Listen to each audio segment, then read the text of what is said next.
আমি আইন অনুযায়ী ও বিশ্বস্ততার সহিত আমার পদের কর্তব্য পালন করিব। ইসির দায়িত্ব নিল নাসিরউদ্দিন কমিশন, জাতিকে অবাধ ও সুষ্ঠু নির্বাচন উপহার দেওয়ার প্রতিশ্রুতি। একটা free fair and credible election দেওয়ার জন্য প্রতিশ্রুতিবদ্ধ, and I will do my best for that.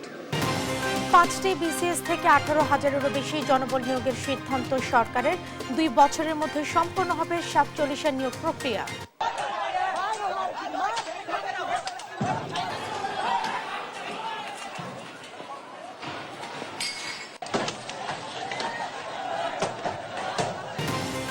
অবহেলায় সহপাঠীর মৃত্যুর অভিযোগে ন্যাশনাল মেডিকেল ও সরওয়ার্দী কলেজে ভাঙচুর, গণমাধ্যম কর্মী সহ বেশ কয়েকজন আহত।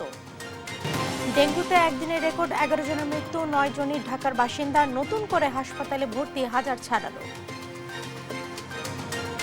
এবং ইমরান খানের ডাকা বাঁচা মরার আন্দোলনে উত্তাল পাকিস্তান, পথে পথে সমর্থকদের হয়রানি, শাহবাজ সরকার উৎখাতের ডাক।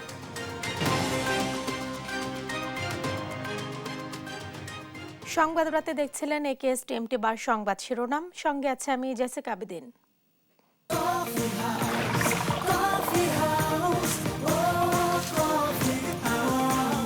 কফি হাউস, প্রতি চুমুকে আড্ডা জমে। এবার বিস্তারিত। শপথ নিলেন নবগঠিত নির্বাচন কমিশনের সিইসি ও 4 নির্বাচন কমিশনার। এরপর প্রথমবার নিজ কার্যালয়ে যান প্রধান নির্বাচন কমিশনার এএমএম নাসিরউদ্দিন। সাংবাদিকদের সঙ্গে আনুষ্ঠানিক সংবাদ সম্মেলনে বলেন, জাতিকে অবাধ ও সুষ্ঠু নির্বাচন উপহার দিতে প্রতিশ্রুতিবদ্ধ নতুন কমিশন। এজন্য যে কোনো চ্যালেঞ্জ মোকাবেলায় প্রস্তুত থাকবেন তারা। জান্নাতুল মোহনার প্রতিবেদন। গণ অভ্যুত্থানের পর শপথ নিল নতুন কমিশন। সুপ্রিম কোর্টের সিইসি ও 4 কমিশনারকে শপথ বাক্য পাঠ করান প্রধান বিচারপতি সৈয়দ রেফাত আহমেদ। শপথ গ্রহণ শেষে তাৎক্ষণিক প্রতিক্রিয়ায় নতুন প্রধান নির্বাচন কমিশনার বলেন, জাতিকে সুষ্ঠু ও স্বচ্ছ নির্বাচন উপহার দিতে প্রতিশ্রুতিবদ্ধ নতুন কমিশন। আমরা সবাই মিলে আপনাদের সবার সহযোগিতা নিয়ে কিন্তু আমাকে করতে হবে। আমরা একা পারবো না, কিন্তু আপনাদের সহযোগিতা লাগবে, দেশবাসীর সহযোগিতা লাগবে, রাজনৈতিক দলগুলোর সহযোগিতা লাগবে। সবার সহযোগিতা নিয়ে ইনশাল্লাহ আমরা এই জাতিকে একটা free fair and credible election আমরা ইনশাল্লাহ উপহার। নিজ কার্যালয়ে প্রথমবারের মতো বসেন সিইসি এএমএম নাসিরউদ্দিন। সাংবাদিকদের প্রশ্নের জবাবে বলেন, সুষ্ঠু নির্বাচনের জন্য যে কোনো চ্যালেঞ্জ মোকাবেলায় প্রস্তুত তিনি। যে দায়িত্ব আমাদের উপরে পড়তেছে, আমরা ইনশাল্লাহ সেই দায়িত্ব পালনে সচেষ্ট থাকব। জাতির যে প্রত্যাশা, সে প্রত্যাশা পূরণের জন্য আমাদেরকে আমরা নিয়োজিত রাখব। প্রয়োজনীয় সব সংস্কার শেষে তবেই ভোটের আয়োজন করা হবে বলেও জানান নতুন সিইসি। সর্বশক্তি নিয়োজিত করব এই যে জাতির প্রতি যে একটা ওয়াদা, free fair and credible election উপহার দেওয়া, সেটা অর্জনের জন্য, সেটা ডেলিভার করার জন্য যা যা করা দরকার আমি ইনশাআল্লাহ তা করব। আওয়ামী লীগ সহ 14 দলীয় জোটের বিষয়ে অন্তর্বর্তী সরকার কোনো সিদ্ধান্ত নিলে সেভাবে ব্যবস্থা নেবার কথাও জানান প্রধান নির্বাচন কমিশনার। জান্নাতুল মোহনা, দেশ টিভি, ঢাকা। যত দ্রুত নির্বাচন দেয়া হবে ততই বিশৃঙ্খলা নিয়ন্ত্রণে আসবে বলে মন্তব্য করেছেন বিএনপির স্থায়ী কমিটির সদস্য ডক্টর এজএডএম জাহিদ হোসেন। আর স্বৈরাচার থেকে গণতন্ত্রে ফিরতে অন্তর্বর্তী সরকারকে দ্রুত প্রয়োজনীয় সংস্কার শেষ করে ভোট আয়োজনের আহ্বান জানিয়েছেন দলটির স্থায়ী কমিটির আরেক সদস্য ডক্টর আব্দুল মঈন খান। সাইফুল রিপনের প্রতিবেদন। রোববার সকালে দীর্ঘদিন পর দেশে ফেরা যুক্তরাজ্য বিএনপির সাবেক সভাপতি মহিদুর রহমানকে সাথে নিয়ে বিএনপির প্রতিষ্ঠাতা ও শহীদ রাষ্ট্রপতি জিয়াউর রহমানের সমাধিতে শ্রদ্ধা জানান দলটির স্থায়ী কমিটির সদস্য আব্দুল মঈন খান। এ সময় দোয়া ও মোনাজাতে অংশ নেন দলের নেতাকর্মীরা। সাংবাদিকদের সাথে আলাপকালে ডক্টর মঈন খান বলেন, জনগণের ওপর অত্যাচার করে ছাত্র জনতার প্রতিরোধের মুখে দেশ ছেড়ে পালিয়েছে আওয়ামী লীগ। সংস্কার একটি চলমান প্রক্রিয়া, এটা কোনোদিন থেমে থাকে না। কাজে সব সংস্কার সবাই করবে। আজকে যে আমরা সংস্কার করছি, আগামীকাল সেটাকে আবার সংস্কার করতে হবে। কাজে এ কথা ভুলে গিয়ে আমাদের যেটা মনে রাখতে হবে যে এই ছাত্র জনতা বর্তমান অন্তর্বর্তীকালীন সরকারকে একটি ম্যান্ডেট দিয়েছে। ম্যান্ডেটটি কি? স্বৈরাচার থেকে গণতন্ত্রে রূপান্তর করতে হবে। এটাই হচ্ছে এই সরকারের মূল এবং প্রধান ম্যান্ডেট। জাতীয় প্রেস ক্লাবে ঐতিহাসিক বিপ্লব ও সংহতি দিবসের আলোচনায় অংশ নেন বিএনপির স্থায়ী কমিটির আরেক সদস্য ডাক্তার AZM জাহিদ হোসেন। বলেন, ষড়যন্ত্র মোকাবেলায় সবাইকে ঐক্যবদ্ধ থাকতে হবে। সাধারণ মানুষ মুখিয়ে আছে কখন সে তার অধিকার প্রয়োগ করবে। সেই জন্যই বিএনপি বলে যত দ্রুততম সময়ের মধ্যে নির্বাচন সম্পর্কিত যে সমস্ত প্রতিষ্ঠানগুলো ধ্বংস করে দেওয়া হয়ে গেছে সেগুলো পুনর্গঠন করে এবং সেগুলো প্রয়োজনীয় সংস্কার করে যত দ্রুততার সঙ্গে আপনি জনগণের প্রতিনিধির হাতে ক্ষমতা ফেরত দেওয়ার ব্যবস্থা করবেন, তত দ্রুত বিশৃঙ্খলা দূর হবে, ষড়যন্ত্র দূর হবে, দেশ সামনের দিকে এগিয়ে যাবে। জাতীয় প্রেস ক্লাবের সামনে আলাদা অবস্থান কর্মসূচিতে অংশ নেন দলের চেয়ারপারসনের উপদেষ্টা জয়নুল আবদিন ফারুক। এ সময় বিএনপির ভারপ্রাপ্ত চেয়ারম্যান তারেক রহমান সহ নেতাকর্মীদের বিরুদ্ধে দায়ের করা সব মামলা প্রত্যাহার সহ অবিলম্বে নির্বাচনের রোডম্যাপ দাবি করেন তিনি। জনগণ নির্ভয়ে ভোট কেন্দ্রে গিয়ে তার মনোনীত প্রার্থীকে নির্বাচিত করতে পারবে এমন একটি সরকারের প্রয়োজন এই মুহূর্তে। তাই এই সরকারের কাছে আমাদের দাবি থাকবে, আর দেরি নয়, দেরি মানে ষড়যন্ত্র আবার বেড়ে উঠবে, দেরি করা হলে আবার ষড়যন্ত্রকারীরা রাস্তায় নেমে পড়বে। শেখ হাসিনাকে দেশে ফিরিয়ে এনে বিচারের দাবিও জানান বক্তারা। সে বসে আছে হিন্দুস্তানে, তাকে আনতে হবে, তার বিচার করতে হবে। সাইফুল রিপন, দেশ টিভি, ঢাকা। শেখ হাসিনা বেছে বেছে এমন লোক দিয়ে নির্বাচন কমিশন গঠন করতেন যারা গোলামের কাজ করত বলে মন্তব্য করেছেন বিএনপির সিনিয়র যুগ্ম মহাসচিব রুহুল কবির রিজভী। রোববার নাটোর জেলা বিএনপির কার্যালয়ে এক সংবাদ সম্মেলনে এ কথা বলেন তিনি। এ সময় তিনি বলেন, বর্তমান নির্বাচন কমিশনের কাছে নির্বিঘ্নে ভোট দেওয়ার পরিবেশ প্রত্যাশা করেন ভোটাররা। এ সময় উপস্থিত ছিলেন দলের জাতীয় নির্বাহী কমিটির সদস্য মাহবুবুল ইসলাম, জেলা বিএনপির সদস্য সচিব রহিম নেওয়াজ সহ অন্যান্য নেতা কর্মীরা।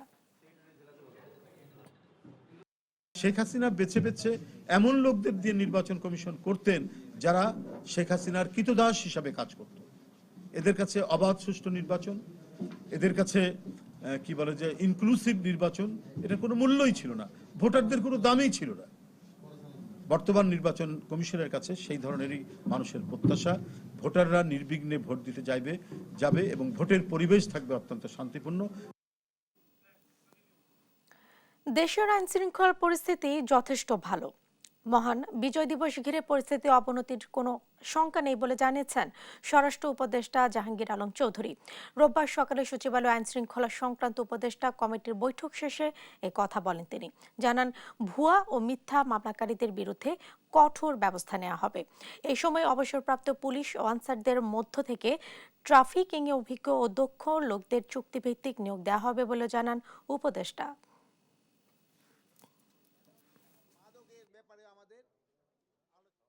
ভুয়া মামলা হচ্ছে এবং মিথ্যা মামলা হচ্ছে। এখন ভুয়া মামলা এবং মিথ্যা মামলা যেন না হয় এ ব্যাপারে আমরা পদক্ষেপ নিচ্ছি, এবং যারা ভুয়া মামলা এবং মিথ্যা মামলা করতেছে তাদের বিরুদ্ধে আমরা পদক্ষেপ নিব। আমরা আইন শৃঙ্খলার ব্যাপারে কোনো উদ্বিগ্ন নাই। আমাদের আইন শৃঙ্খলা পরিস্থিতি মোটামুটি আল্লাহ দিলে একটা স্যাটিসফ্যাক্টরি লেভেলে চলে আসছে। এটা আস্তে আস্তে আরও উন্নতির দিকে যাবে। 2 বছরের মধ্যে পিএসসিকে 47তম বিসিএস এর নিয়োগ প্রক্রিয়া শেষ করার নির্দেশ দিয়েছে জনপ্রশাসন মন্ত্রণালয়। অন্তর্বর্তী সরকারের অধীন এ নিয়োগে 1 দশকে সর্বোচ্চ 3487টি পদে জনবল নেওয়া হবে বলে জানিয়েছেন জনপ্রশাসন সচিব মোখলেসুর রহমান। জানান, 5টি বিসিএস এর মাধ্যমে নিয়োগ পাবে 18,149 জন। জান্নাতুল মোহনার প্রতিবেদন। 5টি বিসিএস এর মাধ্যমে ক্যাডার পদে 12,710 জন এবং নন ক্যাডার পদে 5,439 জন সহ মোট 18,149 জনকে নিয়োগ দেবে সরকার। রোববার সচিবালয়ে এক সংবাদ সম্মেলনে জনপ্রশাসন মন্ত্রণালয়ের সিনিয়র সচিব মোহাম্মদ মুখলিসুর রহমান এ তথ্য জানান। 43তম বিসিএস এ নিয়োগপ্রাপ্তরা যাচাই বাছাই শেষে 1 জানুয়ারি থেকে কাজে যোগদান করতে পারবেন। 44-এর মৌখিক পরীক্ষা নতুন করে হবে, আর 45-এর লিখিত উত্তরপত্র তৃতীয় পরীক্ষক দ্বারা মূল্যায়িত হবে। 46-এর উত্তীর্ণদের সাথে লিখিত পরীক্ষায় যুক্ত হবে সমসংখ্যক প্রার্থী, যারা আসবেন প্রিলিমিনারি থেকে পুনঃমূল্যায়নের মধ্য দিয়ে, এবং 47-এ 3487টি পদে জনবল নিয়োগ দেওয়া হবে বলে জানান জনপ্রশাসন সচিব। পিএসসি কে 2 বছরের মধ্যে 47তম বিসিএস এর নিয়োগ প্রক্রিয়া সম্পন্ন করা সহ সব নিয়োগই দ্রুততার সাথে করার নির্দেশ দেন মুখলিসুর রহমান। 5.5 লাখ পোস্ট খালি আছে, 5.5 লাখ। তার মধ্যে অন্তত বিসিএস এ যদি আমরা এতজন ইমিডিয়েট এটা নিতে পারি, এটা তো আমাদের তো কারো আর কোশ্চেন থাকার কথা না যে আমরা সবাই তো হবে না, এটা জানেনি। তারপরে স্কোপটা করা হচ্ছে। পিএসসি কে বলা হয়েছে যে you will be more effective. আমাদের মতোই অফিসাররা আছে, ওনাদেরকেও বলা হয়েছে এটা একটা রুটিন ডিউটি। বিজ্ঞাপন করার পর থেকে যত মান পাওয়ার লাগে আমরা দিব, এটা এবার জন্য এবার 2 বছর না লাগে, শর্টেস্ট পসিবল টাইমে এটা যাতে এই অন্তত 47 ব্যাচটা জয়েন করতে পারে। বঞ্চিত সচিব যারা চাকরির শেষ প্রান্তে, তাদের প্রথম গ্রেডে পদোন্নতি দিয়ে বিদায় জানানো হবে। তবে কারো বিরুদ্ধে মামলা থাকলে তার পদোন্নতি হবে না বলে জানিয়েছেন জনপ্রশাসন সচিব। বঞ্চিত যারা অতিরিক্ত সচিব প্রমোশন পেয়ে হয়েছেন 13 দিনে 3 প্রমোশন, ইট ডাজন্ট ম্যাটার, তারা সারা বছরই বঞ্চিত ছিলেন। এই বঞ্চিত যারা অতিরিক্ত সচিব হয়ে চাকরির শেষ প্রান্তে, তাদেরকে সিদ্ধান্ত হয়েছে যে গ্রেড 1 দিয়ে তাদেরকে, মনে করেন 15 দিন আছে, 1 মাস আছে, 2 মাস আছে, এই বঞ্চিত সকল কর্মকর্তাকে আমরা গ্রেড 1 দিয়ে বিদায়। এছাড়া সরকারি কর্মচারীদের সম্পদ বিবরণী জমা দেবার সময় 31 ডিসেম্বর পর্যন্ত বাড়ানো হবে বলেও জানান মুখলিসুর রহমান। আর্থিকভাবে জান্নাতুল মোহনা, দেশ টিভি, ঢাকা। গেল 24 ঘন্টায় ডেঙ্গু আক্রান্ত হয়ে আরও 11 জনের মৃত্যু হয়েছে, যা চলতি মাসের রেকর্ড। রোববার স্বাস্থ্য অধিদপ্তর থেকে পাঠানো প্রেস বিজ্ঞপ্তিতে তথ্য জানানো হয়। বলা হয়, মারা যাওয়া 11 জনের মধ্যে 9 জনই ঢাকার বাসিন্দা, বাকি 2 জন খুলনা বিভাগের। আরও জানানো হয়, হাসপাতালে নতুন করে ভর্তি হয়েছেন 1079 জন।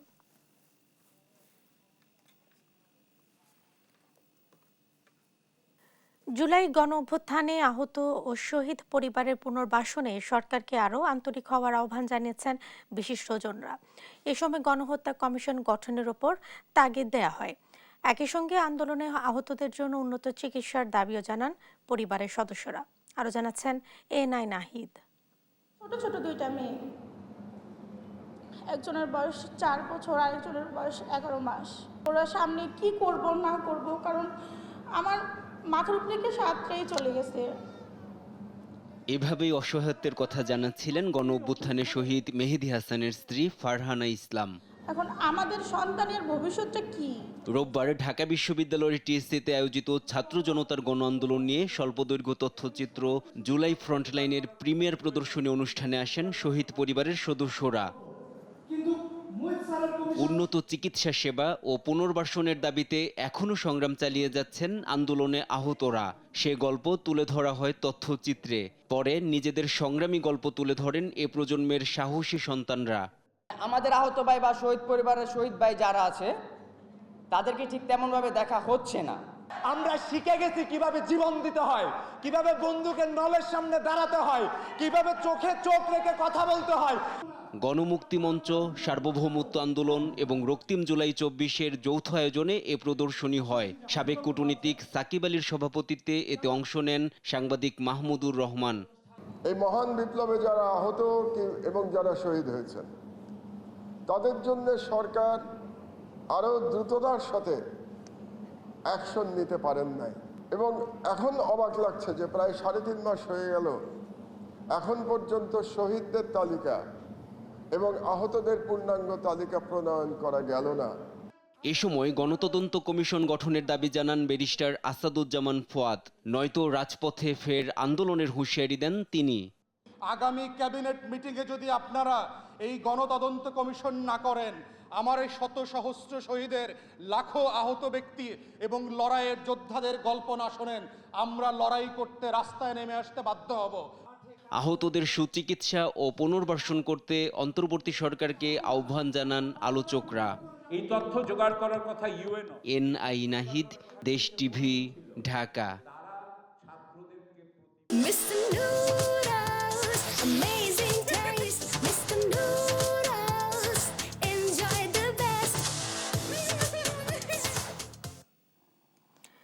ঢাকা ন্যাশনাল মেডিকেল কলেজ হাসপাতালে ভুল চিকিৎসায় সহপাঠীর মৃত্যুর অভিযোগে বিক্ষোভ করেন শিক্ষার্থীরা।